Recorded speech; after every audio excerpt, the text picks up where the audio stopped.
Hey, this is Alex with the Unbiased Trailblazer podcast. Make sure to follow us on Twitter at Unbiased Blazers. There's a link in our bio for our Discord server where you can join in on the discussions, give us your takes, give us comments, or simply just join in on a podcast. If you're listening on Apple Podcasts, please rate and review our show. And if you're listening on Spotify, there's a new feature where you can rate our show as well. Now, let's get to the show. Rip City, baby. 3, 2, 1, 0. 0. Lift off and the clock has started.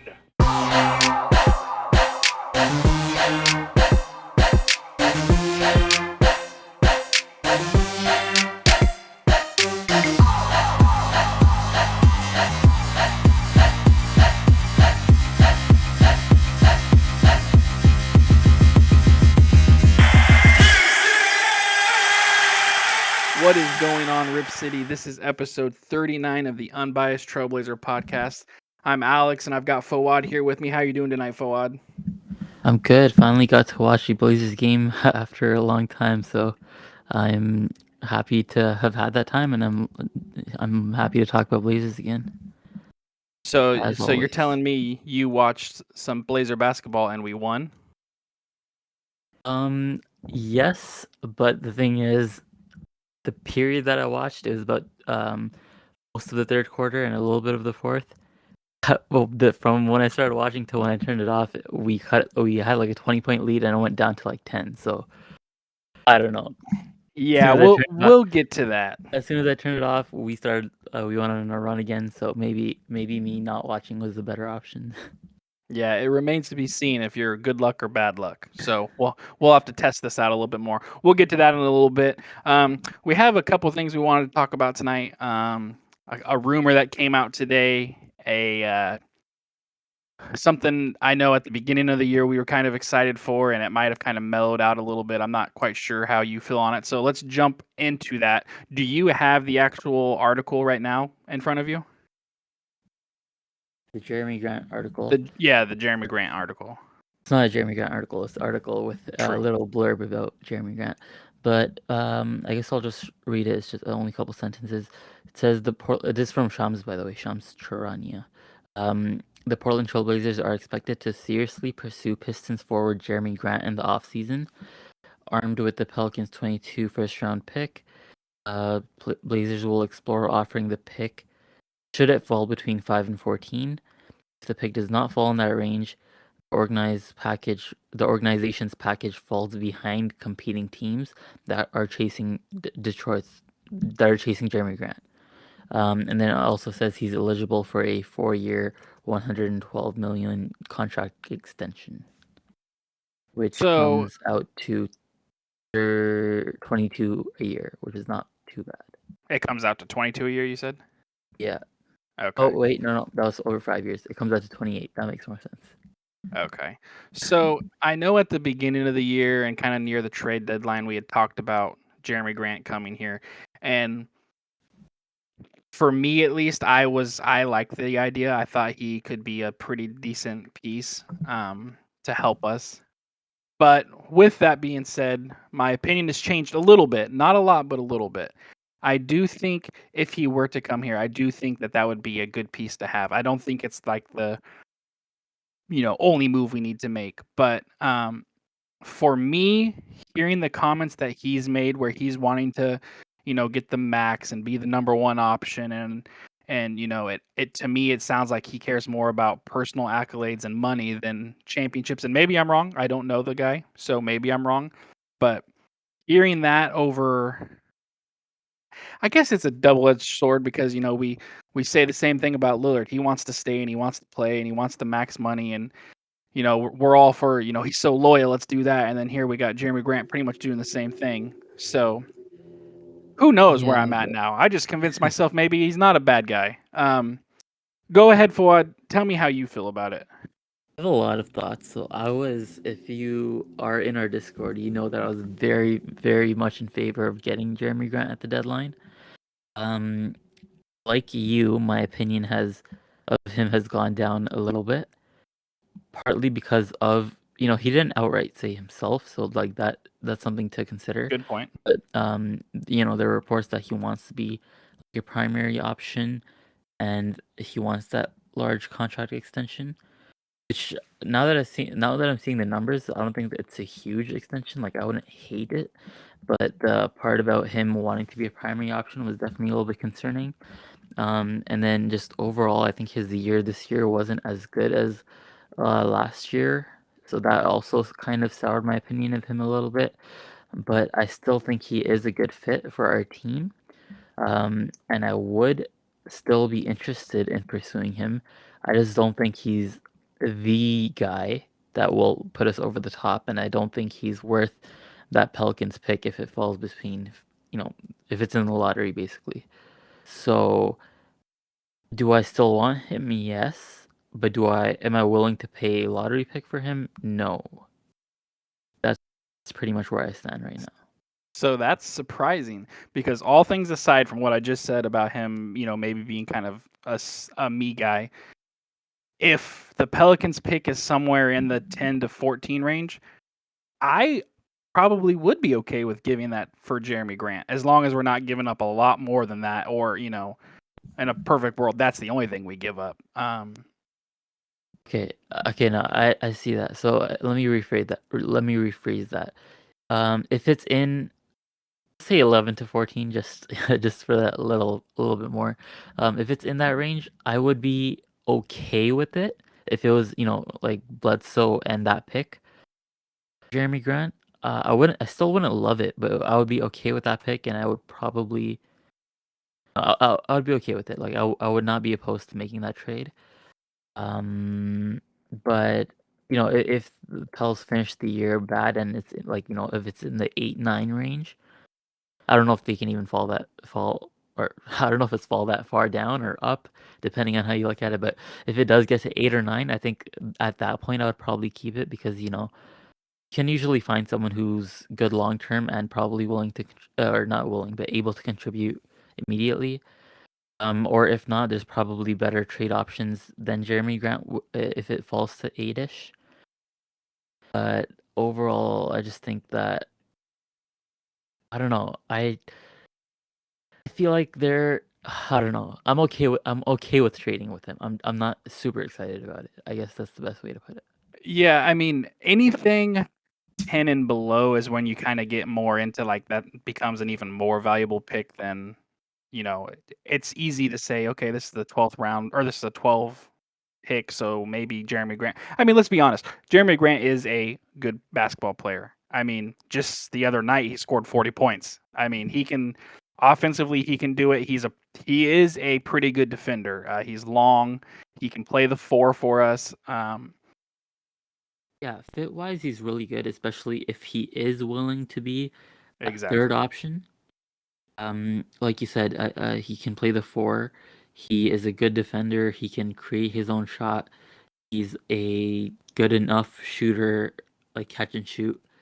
So there's a lot of reasons to like him. He's a little bit inconsistent, which is a concern. But again, if he's your third guy, then that minimizes that concern. So wise, I'm like, I still like him a lot.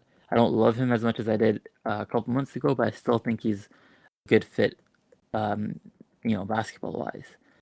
But that So price, I don't know if I'm willing to pay yeah. that.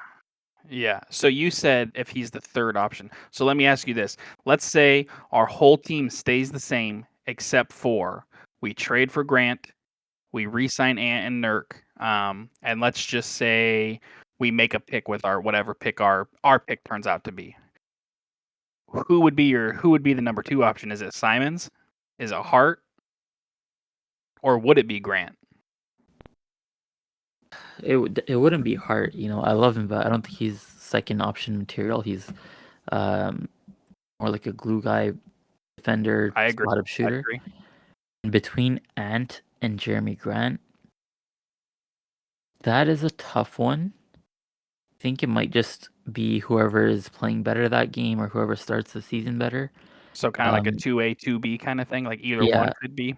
yeah. But my slight concern with that is I don't know if either of them are good enough to be that second option. I think they're both third, so it would be. I feel like it would be more like having a 3A, 3B without having a number 2. Mhm. Um, but if that is the plan, like for if that starting lineup is our plan, I don't hate it. I think it's definitely a playoff team, maybe a second round team. I just don't think it's more than that. Well, and see, the more we talk about it, this is my problem right here. This is my problem. The more we talk about it, the more excited I get. Maybe I'm stupid, but it's like hearing you think that that's Simons and Grant can be 3A, 3B, meaning those two are our third best options, third and fourth best options, and then also having Hart and having Nurk. It's like, woo! No, Are but we gonna have a good team? but I'm saying they should be our third and fourth, I agree. but Yeah, yeah. we don't have that second. Yeah, I get what you're saying.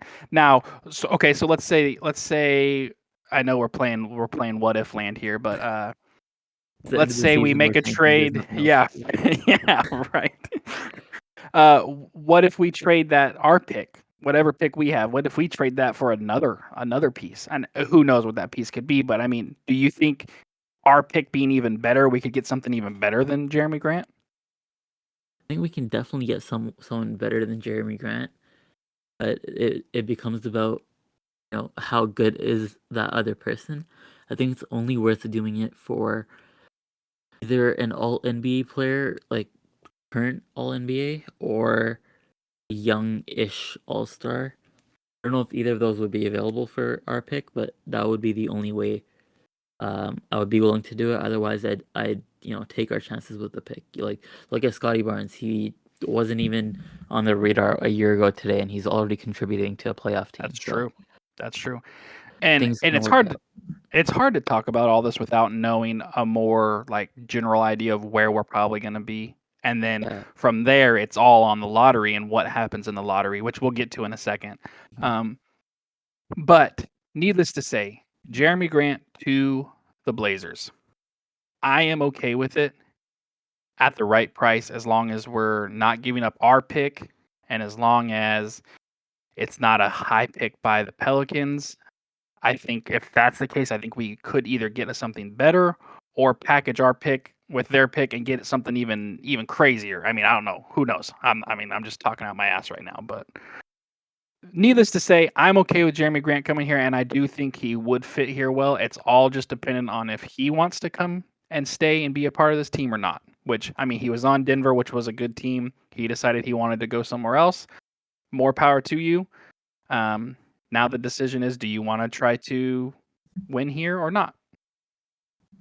And one more thing I don't, with Jeremy Grant, like I said that I think he's a great number three, and I don't know if we can get that too. I think based on what I'm remembering from what Joe Cronin said, was it after the deadline or I don't know, one of the press conferences. I think it was the one after the deadline.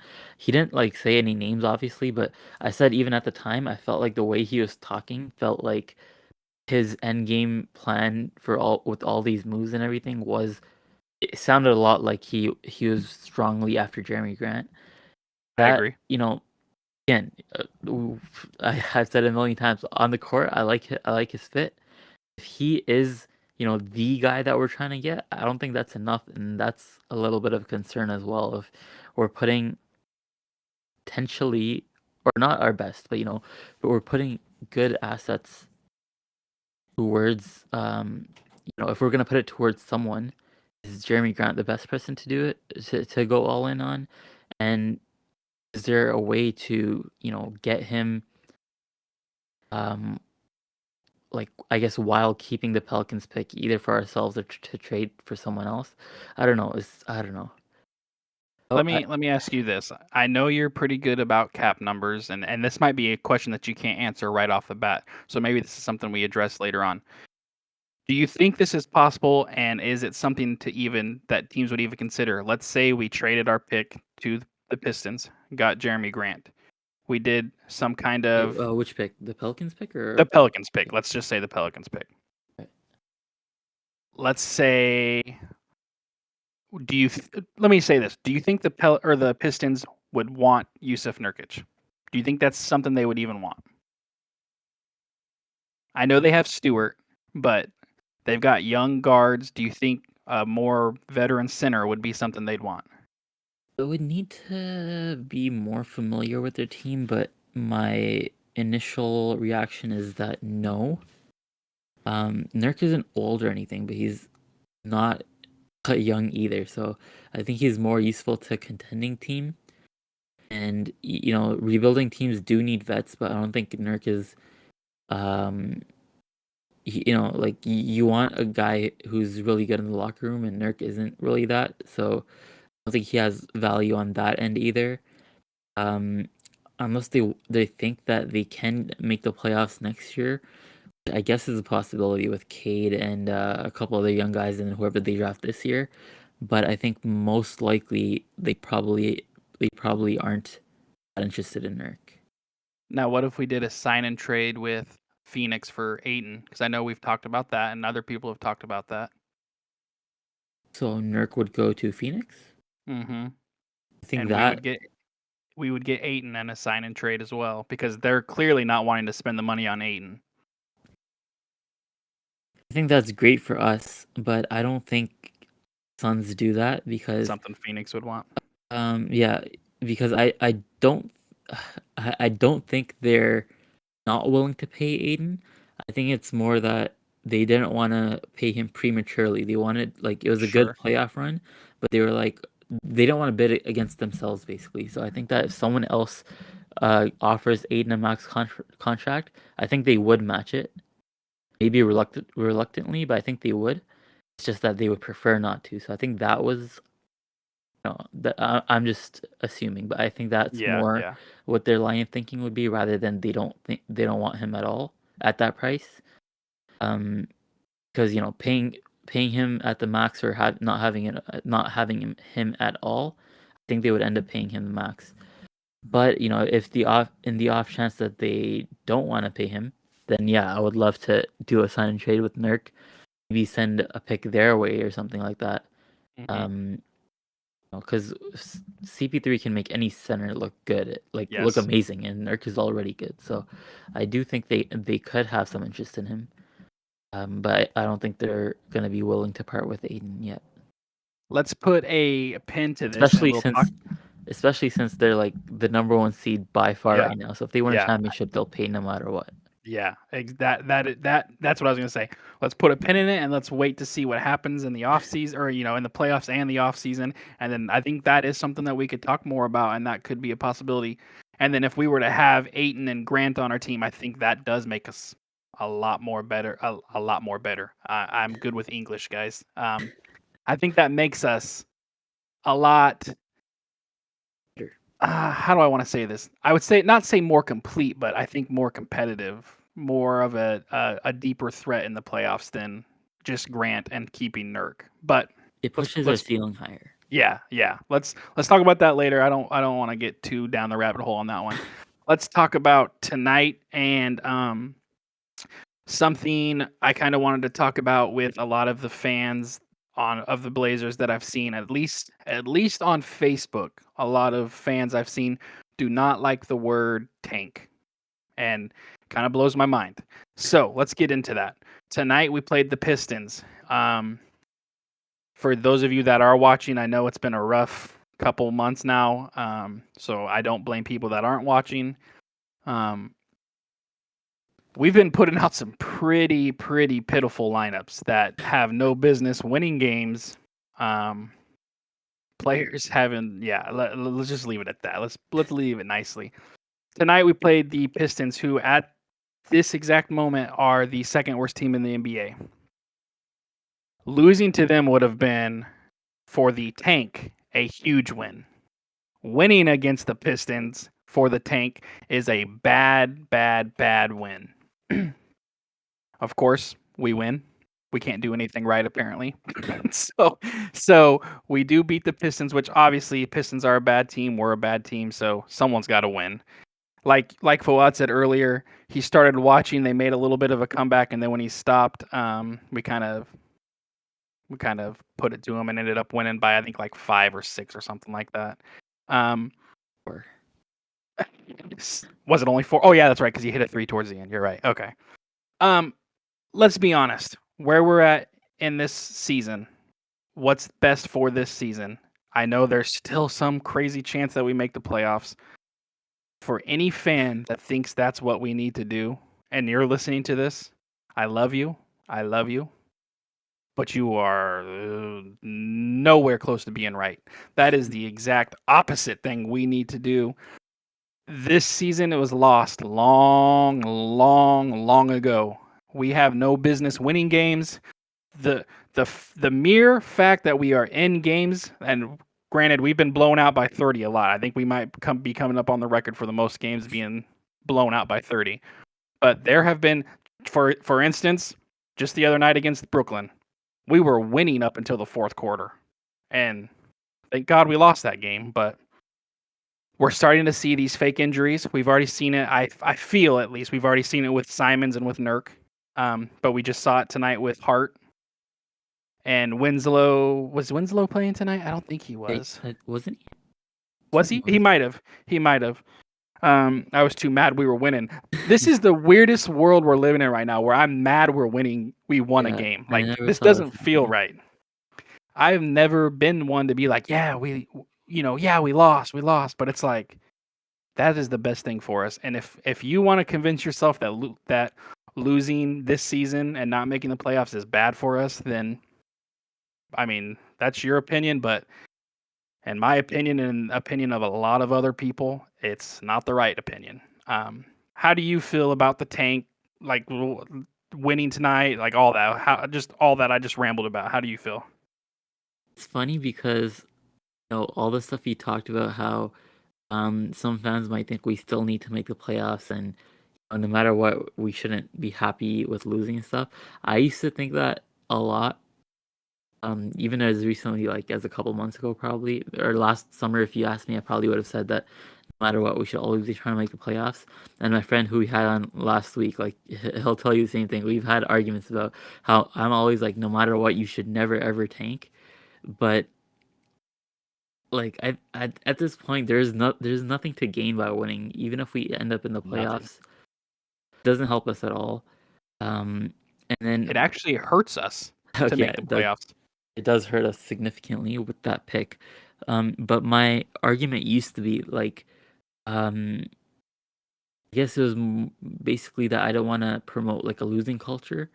Mm-hmm. But I'm not concerned with that right now because our top like 8 guys, none of them are playing. The only guys playing that will be here next year are Watford, Keon Johnson, and like Hart whenever he plays, or if he'll even play again. Like who knows? Yeah. Those are basically just two young guys. I don't think it'll hurt the culture at all beyond the season because anyone part of these losses is going to be gone. And then we're going to have all our best players back, so it's not like we're going to continue to lose as soon as even if we get one of Simon's, Dame, Nurk back right now, we'll probably start winning again. So I think next year I don't think the stink of the tank will remain. So that's why I'm not worried about that anymore.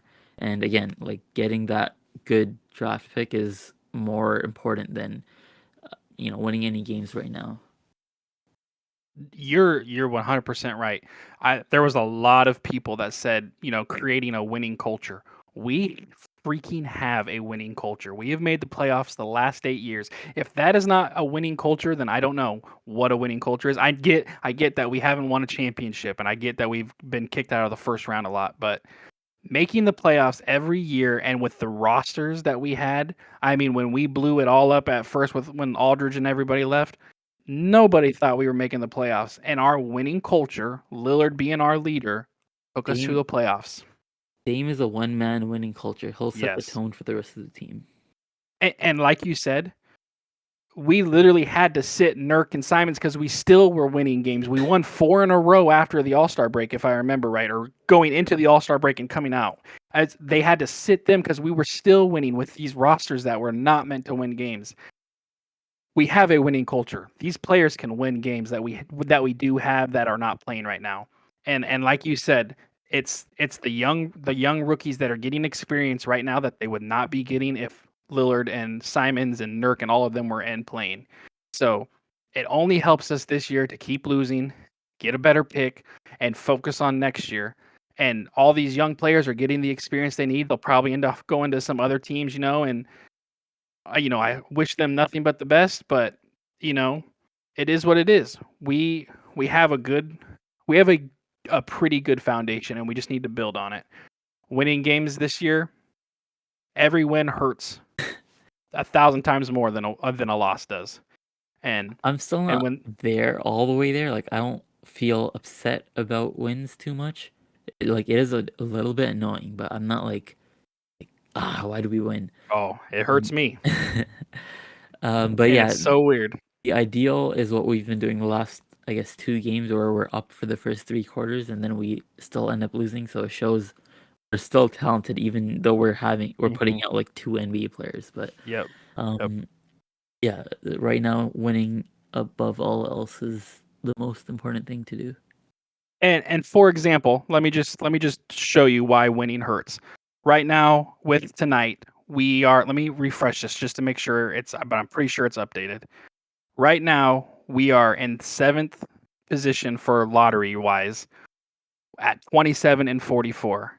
Had we lost this game, we would be 1 win above the pace or well, okay, sorry, not 1 win. We'd still be 2 wins, but or no, sorry, because it is updated. We'd only be 1 win above the Pacers for the 6th seed, and our percent of getting the first round pick right now at the 7th seed is 30, or not first, sorry, top 4 pick is 32%. If we move to 6, that jumps up to 37%, and then Sacramento is tied with the Pacers, so you're right there to jump up even to the 5th spot, which gives you a 42% chance to move into the top 4. So losing right now is the best thing that could happen. Winning hurts. And I know I just threw out a bunch of numbers. As we sit right now, we have a 32% chance to get a Still top 4 good. pick, which is still good. We have a 7.5% chance to get the number 1 overall pick. We're going to have to get extremely lucky for that to happen. But at least top 5 being that 5th pick is highly attainable if we keep losing. Um, the top the essentially for those of you who don't know, the top 4 picks are done through the lottery, and then after that top 4 picks, it just goes in reverse standing order for the draft. So whoever is in 5th place, I mean, I guess it kind of depends on how the top 4 goes, but keep losing, the better for us just this year. I don't want to say this next year, and it's weird to say, but lose as much as we can. It's about the only silver lining we have in this season. Do you have anything else you want to add before we move on? Yeah, mostly just gonna echo what you've said, but if we lost today, right? It's already felt so long ago. Yeah, if we lost today, we would have a pretty decent chance at overtaking Indiana and or Sacramento, because they would have both been only 2 games within 2 games of us. Top Mhm. four is I think out of reach. There's no way we would catch up to OKC. Yeah. But winning today not only makes it harder. I think beating Indiana is still doable, but Sacramento now lost Sabonis. I think he's out for 2 weeks or something. So it's gonna be Oh, very, I did very not know hard. that. Yeah, it just came out a couple hours ago. Yeah, so now beating Sacramento is gonna be pretty difficult to do. I think Indiana is still within our reach, but it's just that much harder given that there's I don't know what 12 games left in the season, something like that. Not very many. Yep. Yeah, and then the other reason why it hurts us is that we had finally made a little bit of a separation with San Antonio. That's Yep. basically gone. Now we're Yep. only a half game ahead of them now, so they could very easily get back. This whole in front behind thing is kind of throwing me off because it's counterintuitive, but Yeah, uh, it's weird. it's feasible that we could go back down to the eighth best odds instead of staying at 7 or moving up. I'm happy at 7. 32% odds is really good. Uh, Going down to 8th brings us to 26. Just still, it's not bad. Like 1 and 4, I'll take those odds. But 7th or higher would have been really good. A chance of moving up and a decent chance at the number 1 pick too. So hopefully we at least stay at 7. It would be very bad if San Antonio fell behind us. Well, so here's the thing. Before we move on, let me add one more thing. This Wednesday is going to be a very, very, very important day. So if you guys are listening, Oh, Wednesday is going to be an important day. We play the Spurs, and the Pacers and the Kings play each other. We must lose that game at all costs. We actually play the Spurs 3 more times, wait, counting what? Wednesday. We play them 3 more times, counting Wednesday. Oh, that's huge for us then. So we need to lose each one of those games for sure. Okay. And then, like I said, Sacramento and Indiana play each other on Wednesday. So one of those teams is going to win. So Wednesday is a huge day for us. Okay, We this is have to. it's interesting. I didn't look at our schedule. So we play the Ex- Spurs 3 times, so we can lock in that we can like kick them above us. Yep. And then we also play the Rockets twice and the Thunder twice as well. Yeah, they're probably out of reach at this point. The interesting part is we play the Pelicans twice. So do we win do. those games? Do we lose? To me, strictly tank city, we lose those games. The only thing we can control is our pick. So we lose those games, and Pelicans get 2 wins, and we just have to hope with Zion not coming back. And what didn't somebody just get hurt? Was it Brandon Ingram who got hurt? I think so, but I feel like it wasn't too serious. So he'll probably be back soon.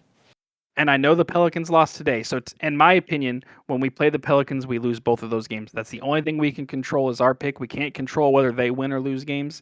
So losing as many games for us is number one priority. So I don't think we should split. I don't think we should 1-1 them. I think we should just lose both. But we play them twice as well. So it's going to be very, very. It's weird. It's so weird saying all this. Like, oh, we gotta lose. I'm so looking forward to losing these games. It's the weirdest mindset to be in. But you honestly have to be in that mindset if you want a better future. So Wednesday, if you're listening on Tuesday or even Wednesday, that is an important day for us. Yeah, I'll be paying attention on that one. I wanted to get to a question real quick that we got from. Oh, also shout out to Tanner. He's a Pistons fan. He's wanting to start his own podcast, so he's kind of been listening to us. He had made a comment about wanting a haul for Grant. So hopefully your haul to you is a pick from the Pelicans, because that's about all I want us to give up. So shout out to Tanner on that. But let's move on to Keith, who is actually a host on the Trailcasters. He gave us a question to talk about tonight. So his question was, what does an actual contender look like in Portland? And where is the line as far as our guys being good enough versus just being assets? Where is that line at? So to me, I think we are close with being fully healthy. I think we are close to being a contender. There are, like we've said many times before, there's still little pieces we need to add. I still think there's one NBA, like all-star, all-NBA player that needs to be added to really be a contender. But before we go more in depth, do you think we're close to being a contender? If I'm being perfectly honest, I don't see. Fair enough. I don't see a path in which we can become a contender this offseason.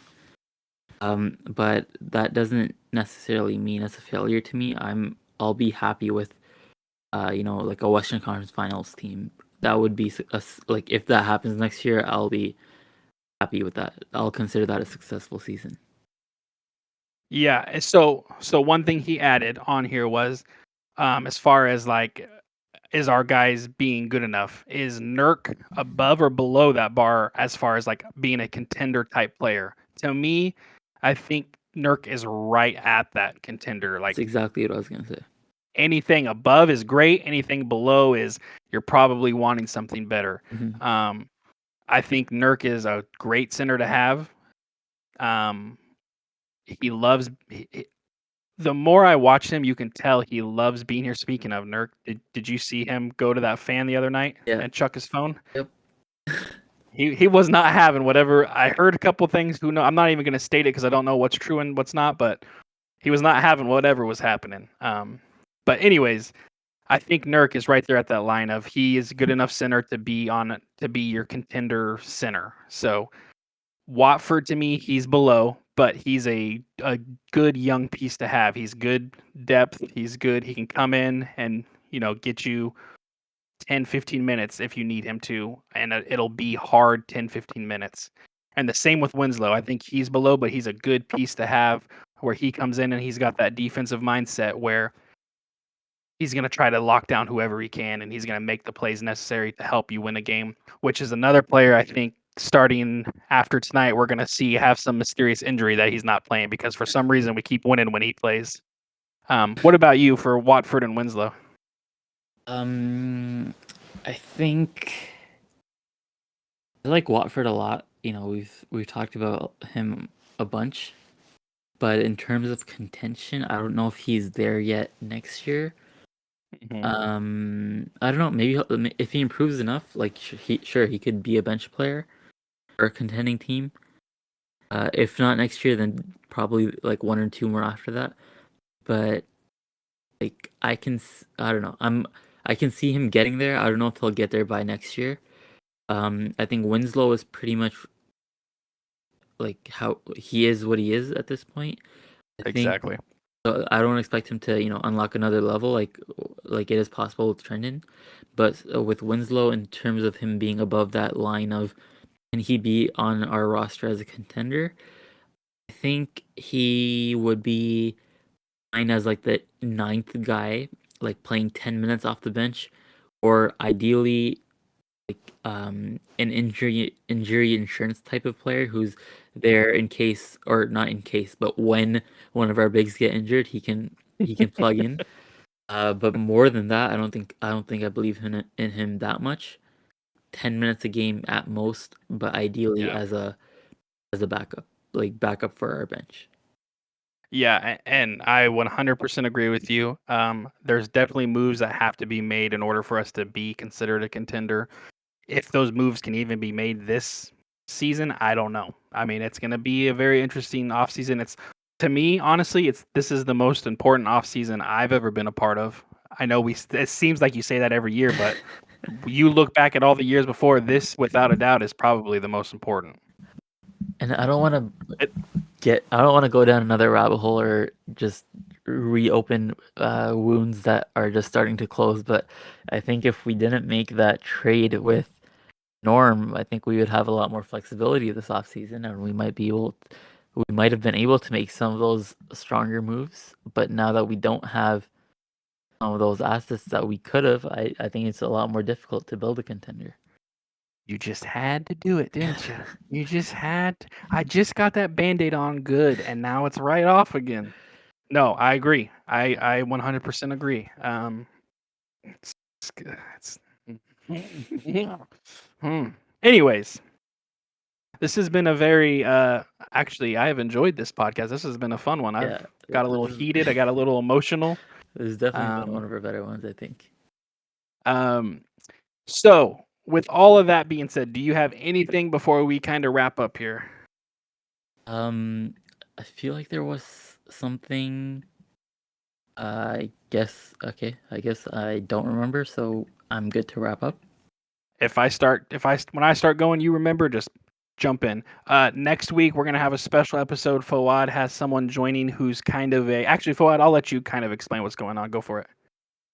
Yeah, I've known him for maybe like a year, maybe a little bit more, but he follows the next prospects very closely. A lot of his draft takes last year and the one before, they were pretty spot on, or at least most of them were pretty good. So I think he'll definitely have a lot of insight. And he has like his website or something. I think it's called the Looney Bin.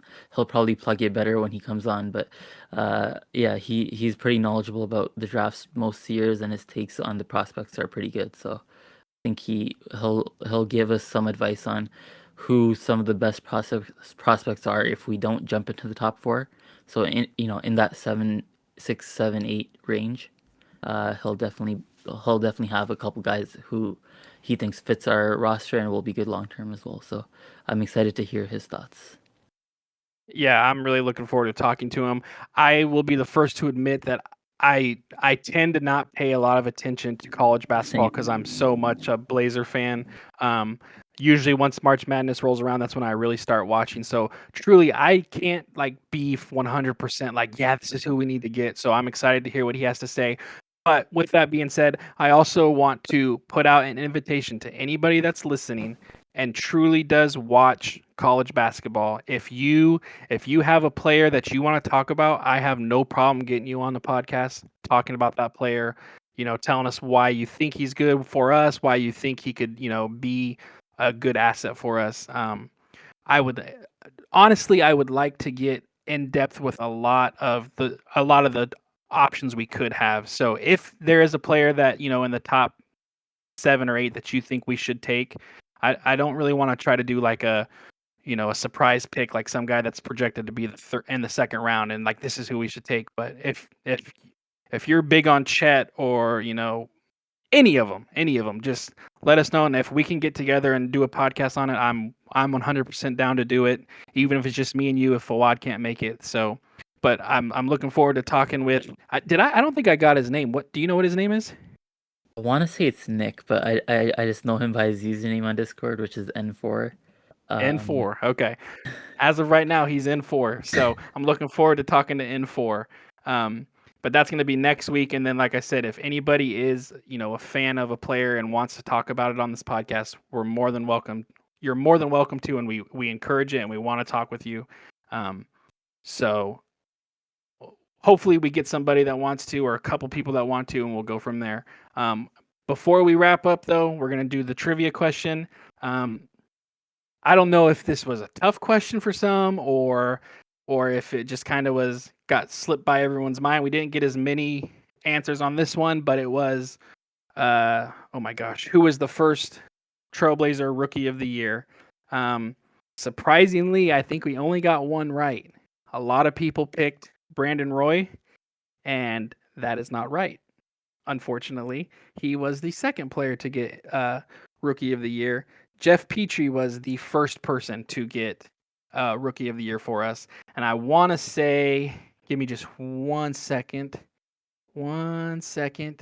It was in 1971. So he was a 6'4" guard. I mean, I truly don't know much about him, but he was the very first one to win for us. So I think I picked for Brandon our Roy too, so no points for me this time. Yeah, I think there was only one, so I'm gonna have to go look back. Actually, give me 1 second, and I will tell you the one person that got it right because I have it right here. It was drum roll. It was